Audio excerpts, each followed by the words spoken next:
Hello friends, welcome to Hariom consultants. Hope everything is fine at your end. अगर आपकी refusal आई है तो आप तभी आपने इस वीडियो पर क्लिक किया है, तो पूरा वीडियो एंड तक ज़रूर देखिए।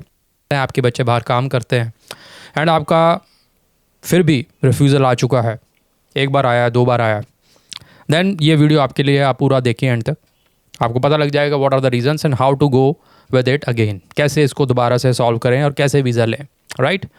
नंबर 2, अगर आप एक वेल टू डू फैमिली, मतलब आपका सारा कुछ बिजनेस या जॉब वगैरह setup, ITR, everything is up to mark, still you have got the refusal.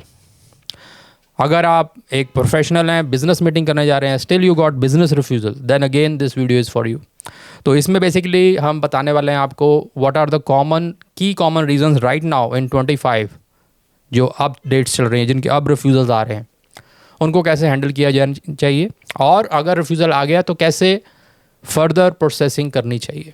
तो इनमें से अगर आपका कोई भी केस है, पूरा वीडियो बिना छोड़े ज़रूर देखिए। और if you want to discuss your case with us specifically, then book a slot with us. तो स्टार्ट करते हैं आज का वीडियो। तो फ्रेंड्स, रिफ्यूज़ल का सबसे बड़ा कारण जो होता है वो ये होता है कि presentation is the key in the visitor visa. Visitor visa एक टेम्परेरी वीज़ा है, राइट। अब इसको देने के लिए जो सेटिस्फैक्शंस उनको चाहिए रिगार्डिंग योर प्रोफाइल, वो सबसे इम्पॉर्टेंट रहती हैं आपके इनकम प्रोफाइल को लेके, ठीक है ना। अब इनकम प्रोफाइल आप सब बोलेंगे हमारा सारा कुछ है, हम इतने साल से ITR भर रहे हैं, फिर भी हमारा आ गया। और पेरेंट्स के मामले में आपको मैं बताऊंगा, खासकर अगर आप पेरेंट हैं और आपके बच्चे बाहर पढ़ रहे हैं या काम कर रहे हैं या सिटीज़न है, वॉट एवर इट इज़, मतलब अगर आपका रिलेटिव बाहर हैं, तो उनके लिए इनकम प्रोफाइल भी इतनी रिक्वायरमेंट एट पार नहीं रहती जितनी presentation matters, right. So the key thing is presentation is the king. सबसे पहले तो आपने अपना केस प्रेजेंट करना। उस केस में क्या सिनेरियो में आप वीज़ा के लिए रिक्वेस्ट कर रहे हैं या अप्लाई कर रहे हैं, वो मैटर करता है। वो प्रेजेंटेशन तभी बढ़िया होगी जब आप एक ढंग के जगह से आप फाइलिंग करेंगे, because there are many things in that presentation में सिर्फ एक चीज़ नहीं होती, राइट। तो प्रेजेंटेशन के अंदर आपका SOP आता है। प्रेजेंटेशन में आपका SOP मतलब statement of purpose covering letter. अब काफ़ी लोग कहेंगे वो तो कहीं मेंशन नहीं है। अब एग्ज़ाम में कोई ऐसे आता है तो, या कोई क्वेश्चन आता है, वो ये थोड़ी बताते हैं सारी चीज़ें बताएं, राइट। तो जो प्रॉपरली बताता है सब कुछ, उसी को मार्क्स गुड मिलते हैं, राइट। ये फैक्ट है। उसी तरह इधर है कि जो सारे आपने केस लगाए हैं, तो जिसका प्रेजेंटेशन ऑफिसर को जल्दी समझ आएगा, भाई ये रीज़न है, ये इनकी इनकम प्रोफाइल है, इसलिए जाना चाहते हैं, इट विल बी ग्रांटेड। और अगर आपकी डॉक्यूमेंटेशन में भी प्रॉब्लम, प्रेजेंटेशन में भी प्रॉब्लम, सब घूम रहा है, तो वो इतना टाइम आपको नहीं देगा, सीधा रिफ्यूज़ल पकड़ा देगा। तो ये सबसे कॉमन फैक्टर है। अगर आपका प्रोफाइल भी अच्छा है, आपके रिलेटिव्स भी हैं, everything is okay, still you got the refusal, so this is the reason, presentation is poor. तो ढंग से प्रेजेंटेशन करवाना है आपको, तो contact us, we will file you in a very good way so that you can get the visa. अब presentation part 1 हो गया। अब इसके अंदर जो मेन चीज़ है, presentation is the king, right. अब प्रेजेंट क्या करना हमने, वो भी तो इम्पॉर्टेंट है। तो उसमें सबसे पहले आती है आपकी इनकम प्रोफाइल। अब इनकम प्रोफाइल का क्या होता है फ्रेंड्स, ये सबके लिए सेम क्राइटेरिया नहीं है। It depends on lot of factors कि आपकी एज क्या है, आपका रीज़न क्या है जाने का, ठीक है ना।